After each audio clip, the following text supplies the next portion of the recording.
Olá, estranhos, eu sou Kenny Nogueira e está no ar o novo programa Ateliê Criativo. Esse é o nosso programa sobre arquitetura. Hoje eu quero falar sobre papel de parede. Papel de parede é uma ferramenta muito interessante para a gente arquiteto, porque quando a gente não quer dar um visual diferente, quer dar um ar diferente para o ambiente, ao invés de usar pintura, nós podemos também usar papel de parede. É uma solução muito fácil de renovar, porque de repente você não tem dinheiro para fazer a pintura toda do seu ambiente, você tem somente aquela parede e faz o papel de parede. Você pode ver que nós temos o papel de parede aqui atrás de mim, né? Esse papel de parede nós escolhemos lá para cá, para o nosso escritório da TLKN Arquitetura, onde vai ser a nossa casa aqui do Ateliê de Ideias, onde nós vamos receber nossos amigos. Tem uma mesa aqui, outro dia vocês vão vendo ambientes diferentes dentro do nosso escritório. E papel de parede foi uma ferramenta que nós usamos e nós gostamos muito de usar no nosso projeto. Mas quais são as etapas principais para se fazer um papel de parede, para se aplicar um papel de parede? Quais são as dicas? Quais são os tipos de papéis e tal? São 5 dicas aí para se usar papel de parede. São dicas simples.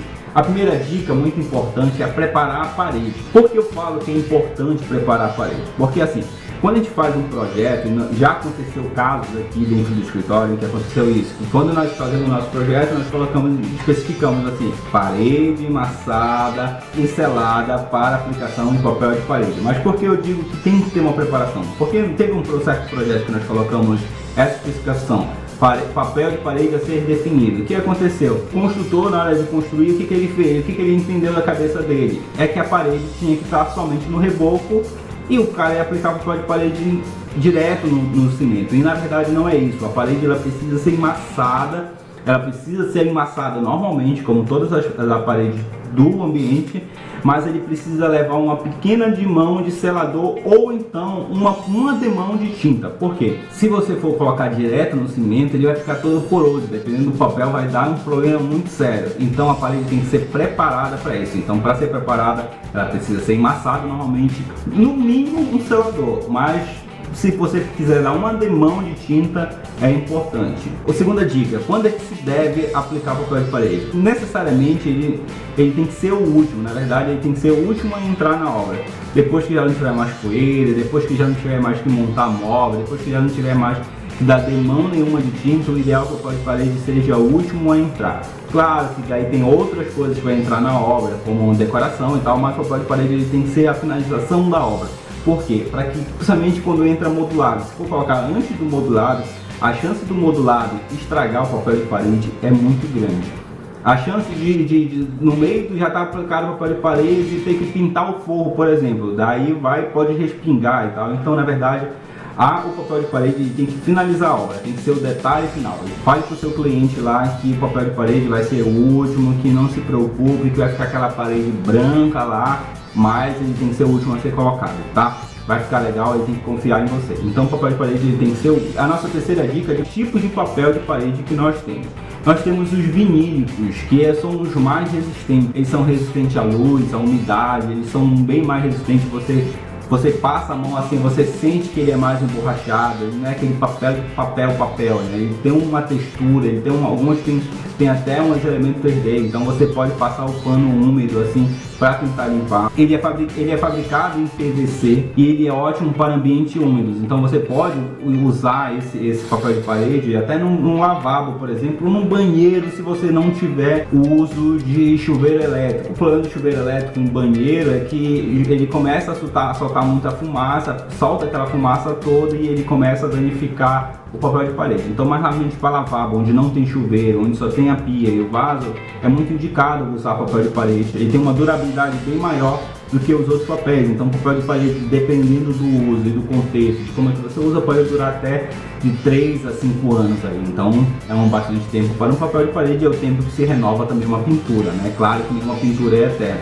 O papel de parede tradicional é aquele papel de parede papel mesmo, é o que a gente chama de papel americano, que é aqueles papéis, ele é feito com celulose e é ideal para ambientes secos. Então, para sala de estar, sala de jantar, para quarto, que não tenha uma parede com umidade, né? Que não receba muita umidade, não tenha infiltração e tal, ideal para isso. A durabilidade dele é bem menor do que o papel de parede vinílico. Por quê? Porque, por exemplo, o ideal é que ele não fique exposto ao sol, né? Ele não, sempre se ele ficar muito exposto ao sol, ele vai começar a manchar. Se você tem uma janela que fica muito tempo aberta e tem papel de parede, o que acontece? Ele vai começar a aparecer aquelas manchas assim, exatamente marcando o sol. Então o papel de parede é bom nesse caso quando é para uma coisa mais rápida, mais com uma durabilidade menor, que você precisa mudar com maior frequência. O papel de parede de papel é muito bom. O papel de parede com TNT, ele imita tecido. Na verdade é um papel, em vez de ter um tecido por cima. Esse papel de parede que nós colocamos aqui no nosso escritório, ele é vinílico.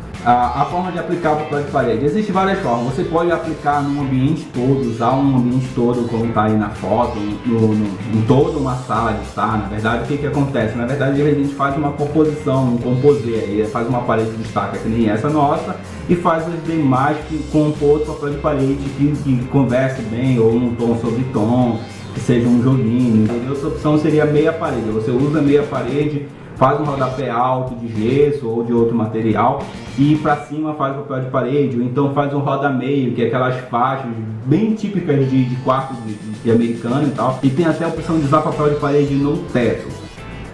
Usa as mesmas técnicas, de preferência que seja sobre gesso e tal, então você pode usar essa faixa de gesso lá e tal. Então o papel de parede também pode ficar no teto. E assim, agora a minha última dica é como calcular o papel de parede. Como é que a gente vai calcular esse papel de parede? Um rolo geralmente ele tem 50 centímetros de largura por 10 metros de comprimento.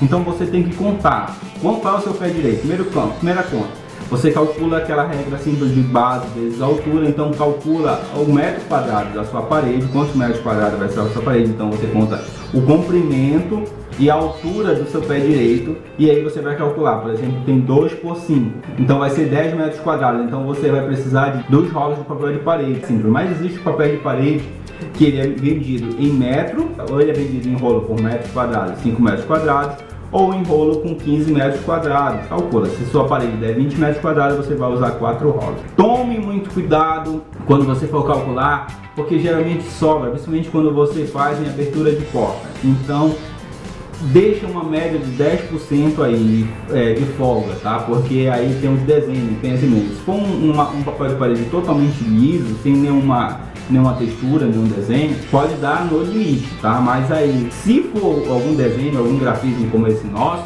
você tem que dar uma margem aí de pelo menos 10 a 20%. Se passar um pouco de 5, vai logo para 2 rolos, nem que sobra, usa outra parede. Mas não corra esse risco, porque dá um trabalho, voltar, ter que pedir mais papel e às vezes demora 20 dias. Existem vários tipos de papéis. Os papéis, esse com gravura aí que nós colocamos aqui atrás, com grafismo. Existem papéis os clássicos, com arabescos e tal. Existem os papéis lisos que imitam somente uma textura, dão somente um toque. Existem os papéis com desenho, que é aqueles que nós vemos de quarto de criança e tal. E existem papéis também já mais rebuscados, que hoje nós vemos papéis com micas, né? Parece pedra, imitando pedra, e esses são caríssimos, são realmente caros. Então você tem a variedade para escolher muita coisa de papel de parede aí. Então, aqui em Belém nós temos algumas lojas que trabalham. Esse nosso papel é de fase de banho, que ele tem uma variedade muito boa de papel de parede. Sempre compramos lá. Então, essa é a nossa super dica de papel de parede. Então, use e abuse de papel de parede nos seus projetos. Claro que você tem que pesquisar, porque tem papel de parede barato e tem papel de parede muito caro. Então pesquise, ajude o seu cliente a economizar também, não vá pensando somente no papel de parede caro. Trabalhe seu projeto já imaginando esse papel de parede. É bem interessante que aqui no escritório, como é que a gente faz? A gente já faz o projeto imaginando o papel de parede, já chega, já manda umas fotos, eu quero mais ou menos parecido com isso, e aí a gente encontra essas coisas maravilhosas. Esse aqui é bem o estilo do escritório, esse aqui é o ateliê criativo. Se você tem outras ideias, se você está com dúvida de como escolher algum material, dicas de projeto, dicas de como desenvolver o projeto, é só deixar o comentário do canal do Ateliê Gourmet, ou então aí no blog do Arquiteto Gourmet. O blog do Arquiteto Gourmet aí tá também a gente coloca outros projetos, outras dicas de projeto. Acompanhe sempre nossas redes sociais. Sigam lá o nosso Instagram do TLKN Arquitetura, né, que é o meu escritório junto com o da Thalita. E nós também colocamos um pouco do nosso projeto, algumas dicas, algumas referências do que nós vemos. Acompanhem tudo direitinho aí. Então é isso, minha gente. Até o próximo vídeo. Tchau. Fui!